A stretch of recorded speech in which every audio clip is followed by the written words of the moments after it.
have Eddy Travia, who's the founder at Coinsilium Group. He's a pioneer investor in blockchain and Bitcoin startups since 2013 and nominated among the top 3 most influential investors of the year at the Blockchain Awards in 2014 with Mark Andreessen and Roger Ver. He's the CEO and co-founder of the London-listed Coinsilium Group, and he's the co-founder at Blockchain Space. Can you please give him a very warm welcome?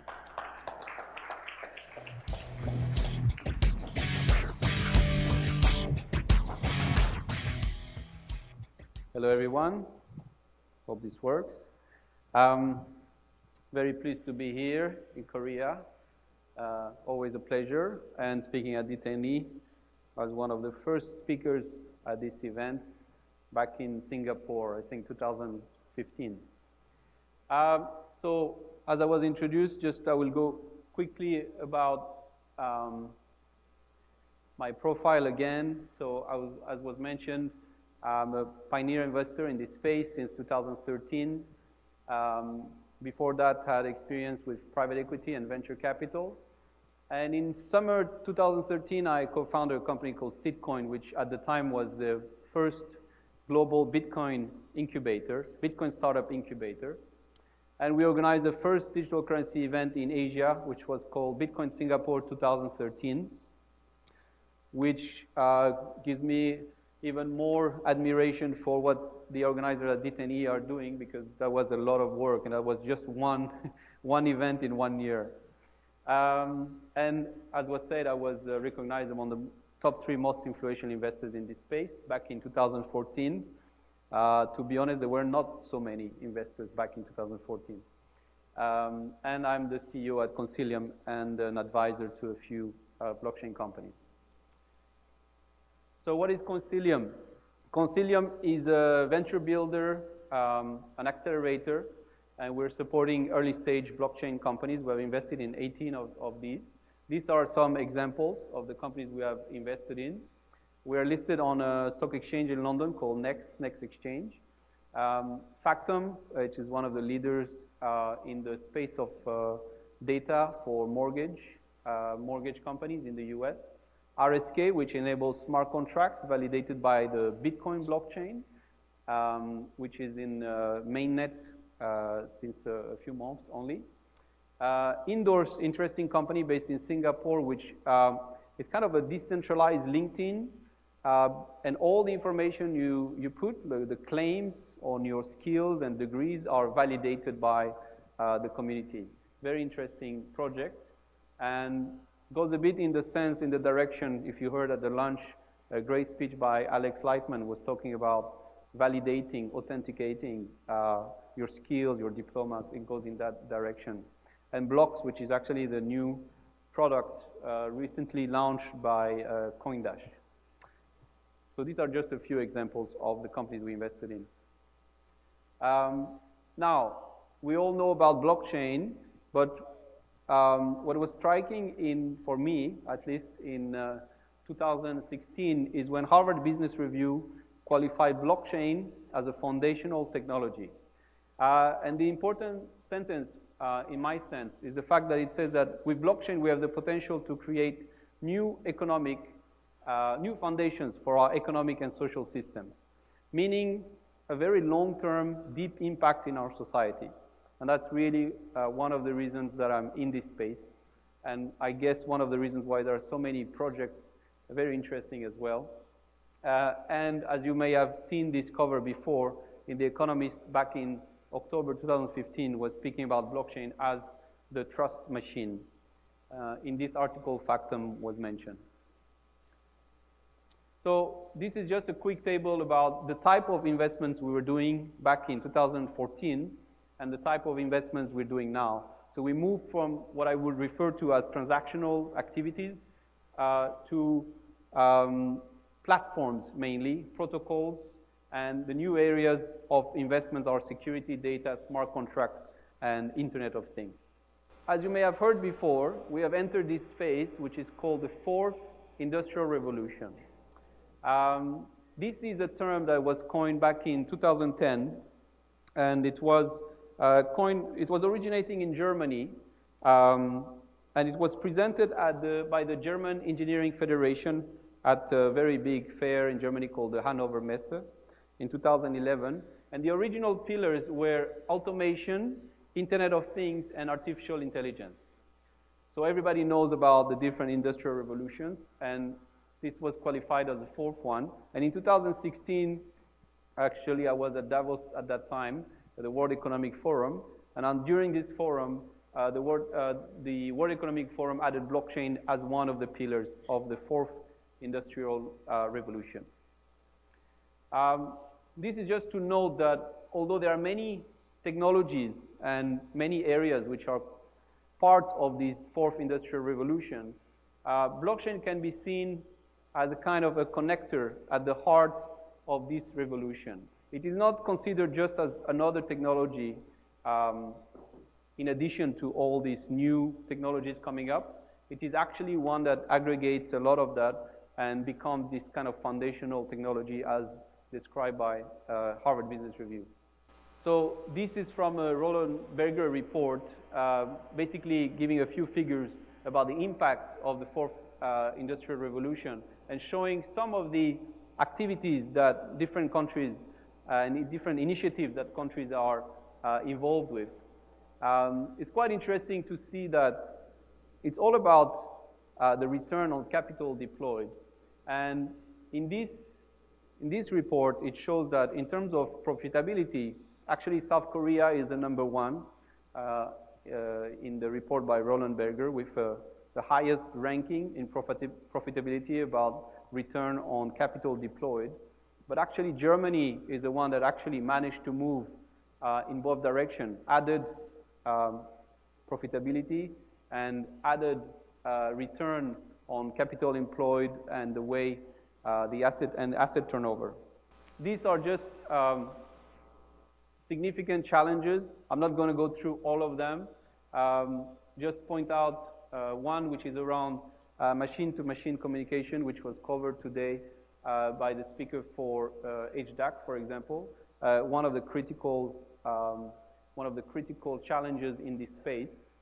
And of course, Internet of Things and the challenges this poses as billions and billions of devices are connected to the internet in this year and the years to follow. I'm quite interested in the human challenge. I think, as was mentioned by Jason, for example, for Academy, there is a big lack of talent in blockchain and actually a lack of talent in the people that can be instrumental in moving to the fourth industrial revolution and what is called as well Industry 4.0. So decentralization is one of the key Industry 4.0 design principles. And it's actually, of course, one of the main principles of blockchain and the companies that are in the blockchain space. I will move to some examples. So this is one example. There is a company called Xein AG, and they have won a prize with Porsche in a competition, and they are introducing blockchain in the Porsche cars. This was made public actually recently. Porsche Newsroom mentioned about it. So what they do is they enable to securely log driving data. So again, referring to Alex's speech earlier at lunch, all about accidents and crashes, and Porsche will enable to record the data, the driving behavior onto the blockchain, and as well the use of the key and the access to the car, sharing the access of the car with other accounts and other people. This is a graphics from the HDAC white paper. I think what was interesting also is to recognize here the security is a key concern, but also what I wanted to convey is the fact that these bridge nodes, which enable the bridge actually between the different permission private blockchain and the main public blockchain, is a very interesting project which attracted me to the HDAC project earlier. So this is another usage of blockchain in an industrial context. So BHP Billiton is one of the largest and probably the largest mining company in the world. And they have teamed up with Consensus and Block Apps. And I met the team who actually came to Asia a couple of years ago. And they were working on a solution for connecting the vendors of different mining supply equipment and the different agents, actors in the supply chain of mining processes to the blockchain and to their solution. This is an interesting initiative and one that I've been, not this one, but I've been involved in a similar one in the UK. So it's all about logistics, freight, and blockchain in transport. The problem with this industry is that there is a huge paper trail and there is a huge amount of actors, again, involved in the supply chain.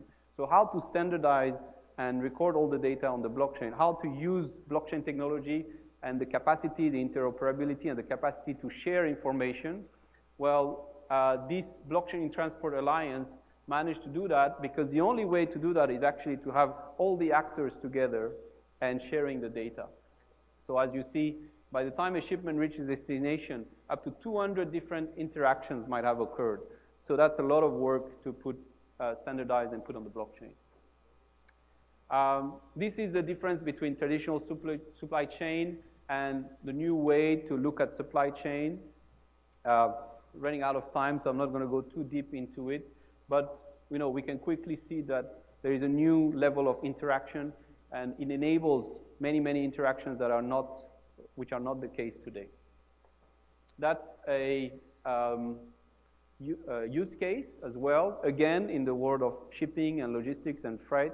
And here it's an alliance between Hyperledger, which is mainly backed by IBM and Linux Foundation, and Maersk, which is one of the world leaders in shipping.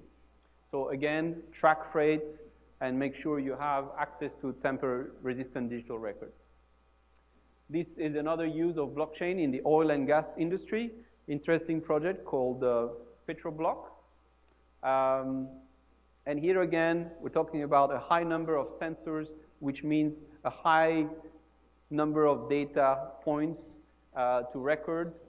And again, in a way to streamline the whole process and make sure that at the end of the day you have less impact on the environment, which is part of the goals, and at the same time to streamline the whole, the transparency and the whole process. Here, a very recent news regarding the work, the joint work between the Worldwide Fund, Viant, and Consensus, and they work on a solution which is a problem that I wasn't too much aware of, which is the tuna industry. And they have an interesting tagline, which is the traceability of the whole process from bait to plate. So basically, you know where the tuna comes from, and apparently there is a problem in the crew working conditions. There is almost slavery in this industry, and with this solution, they make sure that the tuna comes from the right origin. Very interesting and recent case study, also working with Fiji, a company called Sequest. So in conclusion, I just want to say that in this transition, a lot of large manufacturers, the way they will go towards blockchain, they will make their blockchain move, is not directly necessarily coming from their own in-house talent. So the way they go about it is, for example, they're going to work with integrators, with ICT integrators, they're going to work with consultants, they're going to work with the software as a service providers, and these people, these consultants, will bring them to blockchain, will start the solution. And the other way, of course, is they're going to buy out and they're going to invest in startups. So for example, the startups, we accelerate the startups being created around the world, and we have some experience. They're going to acquire talent because there is a huge shortage of talent in this space. So my recommendation is for all of you, there is still a lot of opportunities in blockchain, and even the very large companies, and some of them I've cited, and most of the large companies like the SAP and Capgemini of the world are working to make sure that there is a transition, which may, of course, take a long time, a transition towards blockchain for a vast majority of corporations in the world. Thank you very much.